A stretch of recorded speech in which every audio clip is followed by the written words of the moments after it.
বিংশ শতকের শ্রেষ্ঠ মুজাদ্দিদ আল্লামা সৈয়দ আবুল আলা মওদুদী রাহমাতুল্লাহ আলাইহি তিনি এক জায়গায় লিখেছেন, স্বৈরাচারীরা তার পতনের সমস্ত ছিদ্র বন্ধ করে, কিন্তু একটা ছিদ্র বন্ধ করতে পারে না, মনের ভুলে সেই ছিদ্রটা থেকেই যায়, যেই ছিদ্র দিয়ে আসলে তার পতনটা হবে।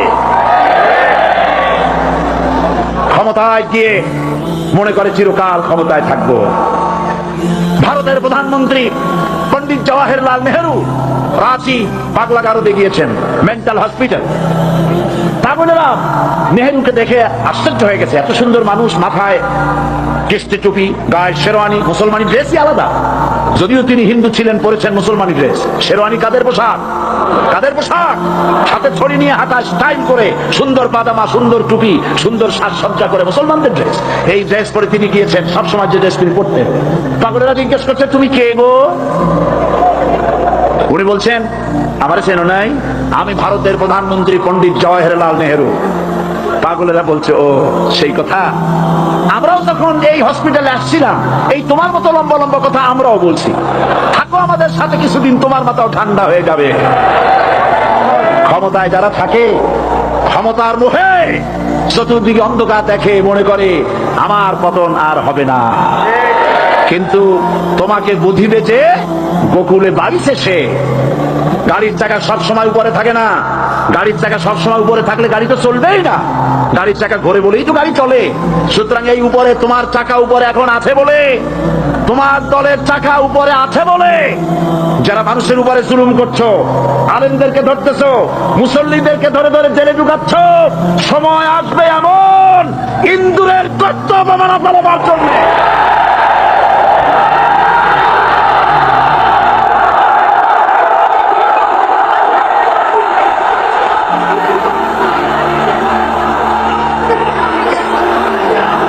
আবু জাহেলের গোষ্ঠী মনে করেছে সোজা আঙ্গুলে ঘি যখন উঠলো না, আঙ্গুল বাঁকা করতে হবে। শুরু হয়ে গেল অত্যাচার, শুরু হয়েছে না? হযরত সুমাইয়া রাদিয়াল্লাহু তাআলা আনহা কি নির্মম ভাবে, নিষ্ঠুর ভাবে তাকে শহীদ করা হলো। খাব্বাব, উবাই, হযরত খাব্বাব রাদিয়াল্লাহু তাআলা আনহুকে দেখে হযরত ওমর একদিন বলছিলেন, খাব্বাব তোমার পিঠে এত গর্ত কেন? এত গর্তওয়ালা পিঠ আর এত চিকুন কোমর আমি তো জীবনেও দেখিনি। হযরত খাব্বাব বলেছেন, ওমর জানো না, ইসলাম কবুল করার অপরাধে, কালেমা পড়ার অপরাধে কাফির বেঈমানেরা আমাকে মারধর করেছে। যখন আমি তাদের মারে কালেমা ছাড়ি নাই, তখন আগুন জ্বালায়া আগুনের আংটার উপরে, আংটা আগুনের উপরে আমাকে চিৎ করে শোয়ায়া, আমি যেন নড়াচড়া করতে না পারি সেজন্য আমার বুকের উপরে পাথর চাপা দিয়ে রেখেছে। আগুনে গোশত পুড়ে পুড়ে আগুন ভিতরে ঢুকেছে, গায়ের রক্ত আর চর্বি গলে গলে পড়ে আগুনগুলো নিভেছে। ওই পিঠে যে গর্ত হয়েছে আজও পর্যন্ত সেই গর্ত মিটে যায় নাই। হযরত খাব্বাব রাদিয়াল্লাহু তাআলা আনহু বলছেন, বুখারী শরীফে হাদিসে ভাবে এসেছে, ওয়ান খাব্বাব বিন আল-আরিফ রাদিয়াল্লাহু তাআলা আনহু আন্নাহু قال শাকাউনা ইলা রাসূলিল্লাহ সাল্লাল্লাহু আলাইহি ওয়াসাল্লাম ওয়া হুয়া মুতাওয়াসসাদুন বুরদাতুন লাহু ফি জিল্লিল কাবা। আমি গেলাম রাসূলুল্লাহর কাছে, যে দেখি হুজুর বাইতুল্লাহ শরীফের ছায়ায় আরাম ফরমাচ্ছেন। আমি কাছে গিয়ে বললাম, আলা তাস্তানসিরু লানা আলা তাদউ লানা ইয়া রাসূলুল্লাহ, হে রাসূল আপনি কি আমাদের জন্য দোয়া করবেন না? আপনি কি আমাদের জন্য আল্লাহর কাছে সাহায্য প্রার্থনা করবেন না? মার খেয়ে খেয়ে তো শেষ হয়ে গেল। শুনতেছেন আপনারা? আল্লাহর নবী উঠে বসলেন, বললেন, খাব্বাব শোনো, তোমাদের আগে যারা এই পৃথিবীতে এসেছিলেন দ্বীনের দাওয়াত দেওয়ার জন্য, সমকালীন রাষ্ট্র শক্তি তাদেরকে ধরতো, ফায়ুখাযুর রাজুলু ফায়ুহফারু লাহু ফিল আরদ, তার জন্য তারে ধরে নিয়া মাটির মধ্যে গর্ত করত, ফায়ুজআলু ফিহা, এরপরে সেই গর্তের ভিতরে তাকে কোমর পর্যন্ত গেড়ে দিত। সুম্মা ইউতা বিল মানশাত, এরপরে করাত আনা হতো, ফায়ুদাউ আলা রাসিহি, এরপরে করাতটা মাথার উপরে রাখা হতো, ফায়ুজআলু নিসফাইন, এরপরে করাত দিয়া চিরে চিরে দিত, মানুষটাকে দ্বিখণ্ডিত করে ফেলে দিত। মা ইয়াসুদ্দুহু যালিকা আন দীনি, এত কষ্ট দেওয়ার পরেও, এত জুলুম করার পরেও দ্বীনের দায়ীদেরকে এক চুল পরিমাণ আল্লাহর রাস্তা থেকে তারা সরাই দিতে পারে নাই। ওয়াল্লাহি ও খাব্বাব, আমি আমার আল্লাহর নামে কসম করি। ও মুসলমান, কে কসম করতেছে? আল্লাহ রাসূল।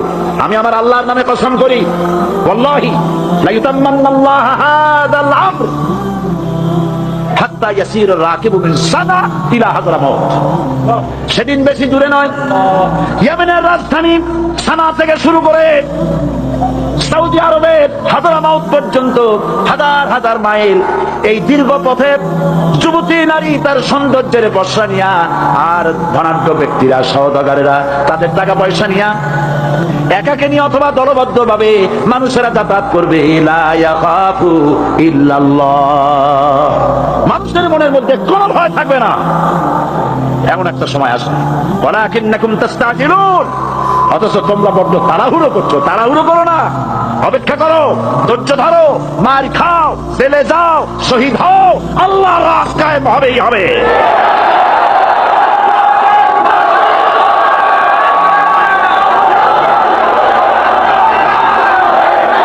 বিল্ডিং থেকে শিক্ষা গ্রহণ করুন, বিল্ডিং, ইমারত, দালান থেকে শিক্ষা গ্রহণ করুন। এই যে দালান আছে না পাশে, দেখতে পাচ্ছেন?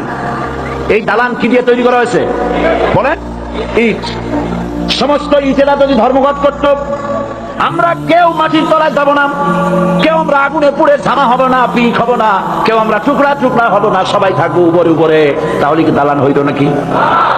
এই বিল্ডিং নির্মাণ করতে গিয়া ইটের যে স্যাক্রিফাইস, হাজার হাজার ইটকে পিক হতে হয়েছে, পুড়ে যেতে হয়েছে, খোয়া হতে হয়েছে, ভেঙে টুকরা টুকরা হয়ে 50 ফিট মাটির নিচে যেতে হয়েছে। তারপরে ইমারত গঠন হয়েছে, সুন্দর দালান তৈরি হয়েছে।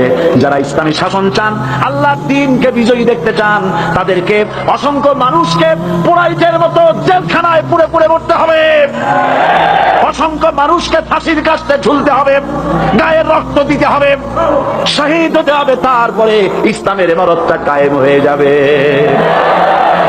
শায়ের কবি কি সুন্দর করে বলছেন, কবি সুন্দর করে বলছেন, ये शहादत गाहे उल्फत में कदम रखना, ये शहादत गाहे उल्फत में कदम रखना, लोग समझते हैं आसान है मुसलमान होना। মানুষেরা মনে করে মুসলমান হওয়া খুব সহজ জিনিস। না, মুসলমান হওয়ার অর্থ হলো শাহাদাতের ঈদগাহে শামিল হয়ে যাওয়া।